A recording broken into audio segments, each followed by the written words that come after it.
Today I want to talk with you about a subject that many people have been talking about for a very long time, and that subject is called success. You see, success means different things to different people, and what success might mean to me is different than what it may mean to you. And what it may mean to you is different than what it means to a kindergartner who's just trying to get a star on his homework assignment. Or perhaps to a housewife who's been trying to get her 5 kids in bed by 9 o'clock p.m. Or maybe even a corporate executive who's been working for his or her corporation for 20 plus years and only wants to become the CEO of their organization. As you could tell, we have so many different definitions of this word success, but the greatest definition I can give you today is this: success is all about self-expression. It's about being who you want to be, doing what you want to do, going where you want to go. Because when it comes to your life, you are the boss, and you have a choice.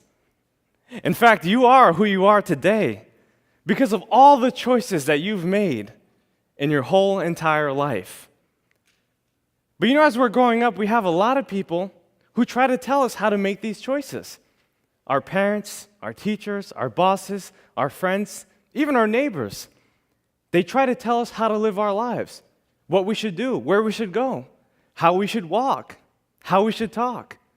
But my question for you is this: if you're trying to be what other people want you to be, then who will be you? So the key to success is to stop conforming to other people's expectations and start performing to your own level of expectations. It's to believe in yourself. It's to know that what you want will eventually come to fruition as long as you believe it. You see, you have to have faith, and faith is knowing that what you want will eventually come to fruition as long as you believe it. And if you feed your faith, you'll find oftentimes that your fears will starve to death. Because if you believe in yourself, everyone else in the world will believe in you. Fortunately, for a long time, I didn't quite believe in myself. Actually, I used to be the kind of person that mothers would often warn their daughters about. And fathers would tell their sons, if you keep doing what Daniel Alley's doing, you're going to end up where Daniel Alley's going. Now, they had some credence to what they were saying, because as you can imagine, your reputation really is your best advertisement. I really didn't have a good reputation, because I was living so far below my potential that I was actually living in my mother's basement. By the age of 21, I had worked over 40 different jobs. I got fired from more jobs than more people had. In high school, I graduated second to last. The last guy, well, he was in jail. I was on drugs for 8 years, and I was confused. I was broke, busted, and disgusted. And I knew that I wanted to change. The only problem was that I didn't know how. Can I see a show of hands if you've ever been in a situation where you wanted to change, but you just didn't know what to do? Well, we all have been there. And maybe we're there right now. Well, I discovered that there are only 3 ways that I can make change in my life. 3 ideas I wanted to share with you today that can absolutely revolutionize your life from today. I know these tips work because I've been able to do it myself. By the age of 24, I became a self-made millionaire. I've been able to write 3 books and travel to dozens of countries. I now reach millions of people with my work.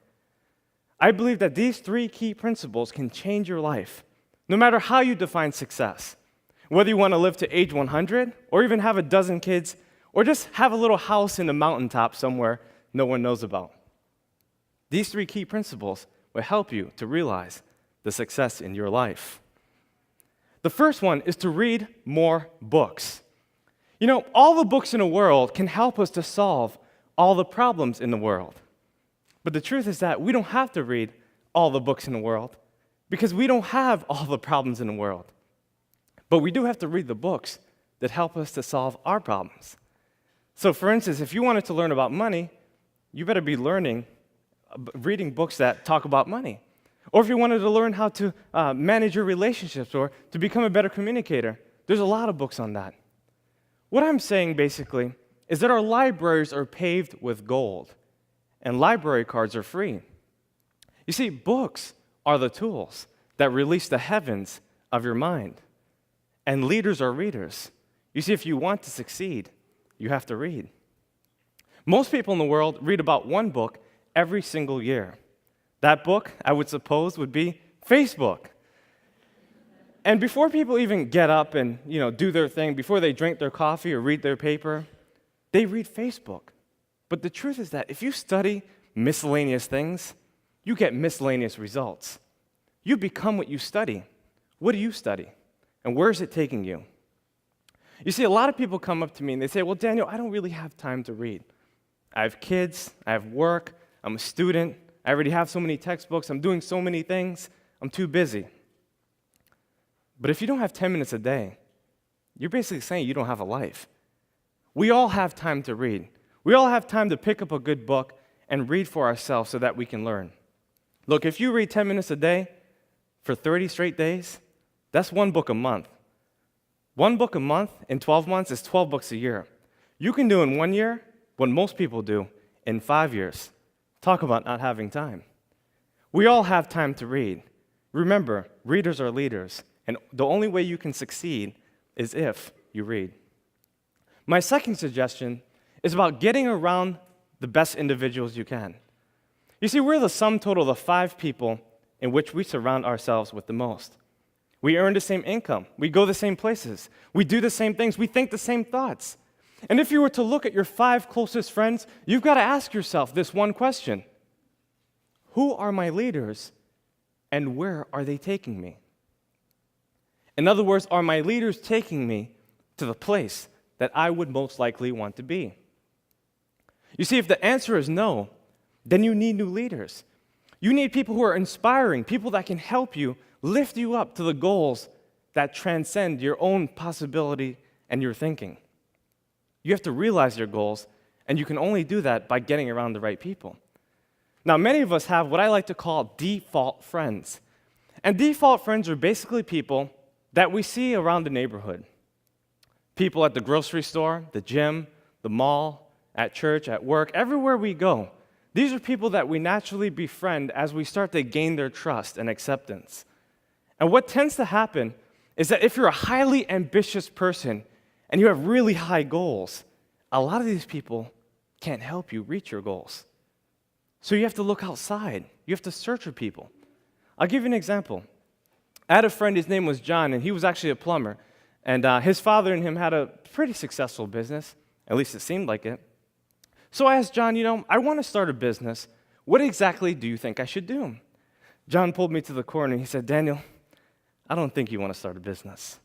98% of businesses fail within the first 3 years. Then he proceeded to tell me about all the reasons why I couldn't do it and why it won't work. He told me how it was so hard working over 100 hours a week, how hard it was to manage payroll, and why the recession was holding him back from getting more clients. As he told me this, I became a little discouraged, a little dejected. And I went home and I thought about it. When I got to my journal, I usually reflect, and I wrote down in my journal that 98% of statistics are made up, including that one. You see, you have to realize that no one's opinion of you can become your reality. And in order to change your reality, you have to change your mentality and the people you surround yourself with. You have to get yourself around people who can help you, people that are smarter than you, people who have gone further than you, people that know exactly what you need to do to get to that next level. You see, the truth is that the people that you're looking for are also looking for you, but you have to find them. You see, sometimes we surround ourselves with strangers and family members who tell us what we can't do. They limit us. And a lot of people have the right intentions, but oftentimes they provide the wrong directions. In other words, they want to help us, but they just don't know how. So get yourself around people who can. A lot of people ask me, well, Daniel, how do you find these people? It's easy. If you follow step 1, which is to read more books, you'll find that in the back of the book, there's the About the Author section. And what I used to do is I used to reach out to the authors. Thankfully, we live in a new millennium, which allows us to get on their social media, their websites, and so we can have a conversation with them. We can change by actually understanding what it is that they teach. And if we ask enough questions, we can make great progress in our life. Remember, the people you're looking for are also looking for you. So get yourself around those people. My last and final suggestion is to set higher goals. Because goals make you stretch. They help you to become more of who you are. And in this enormative conformity, so many people don't know how to set goals. They get confused about the process. A lot of people use New Year's resolutions. But the problem with New Year's resolutions is that a person often tries to do too much too fast. So let's say Doug wants to stop smoking. On a December 31st, he says, I'm done. January 1st, I'm clean. Never again. You see, he hasn't created a plan of action to achieve his goals, and therefore it is unreasonable. Bucket list is something else that people do. And usually when someone creates a bucket list, they're giving themselves too much time. There's no urgency, and most of the time, they don't write their goals down. So what do you suggest? Well, I'm glad you asked. What I do suggest is for you to write your goals down. I believe that a dull pencil is better than a sharp mind. And to impress your subconscious mind, you have to write your goals down so that you can hold it steadfastly to who you are. I have this method I teach all around the world. It's called the 20 idea method. And basically what you do is you select one overarching goal that you would like to accomplish, and then list 20 ideas that corresponds with that particular goal. So let's say, for instance, you wanted to become a better public speaker. What are some things you can do? Well, you could watch TED Talks like you are right now. You could practice your speech, right? You can look in the mirror to challenge yourself. You could read the dictionary every day. There's so many things you can do. But could I come up with 20 ideas? And the answer is yes, I can come up with 100 if I wanted to. Imagine if you did this in every area of your life, financially, for promotions, for your family, and you wrote your goals down every day. You'd be able to accomplish so many things in your life. You see, we have everything we need in order to succeed, but we have to take the things that we have to get more of the things that we want. From the cars that we drive, to the clothes that we wear, to the food that we eat, and the people that we meet. In this depository of diversity, we have everything we need in order to succeed. But we have to believe. You see, when you believe in yourself, you'll find that everyone else in the world will believe in you. And you also have to think big. When you think big, you'll do big, and you'll win big. Well, big is actually the 3 ideas I wanted to share with you today. B, the books that you read. I, the individuals you meet. And G, the goals that you set for yourself. Books, individuals, and goals.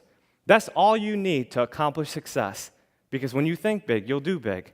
And you will win big, my friends. Thank you.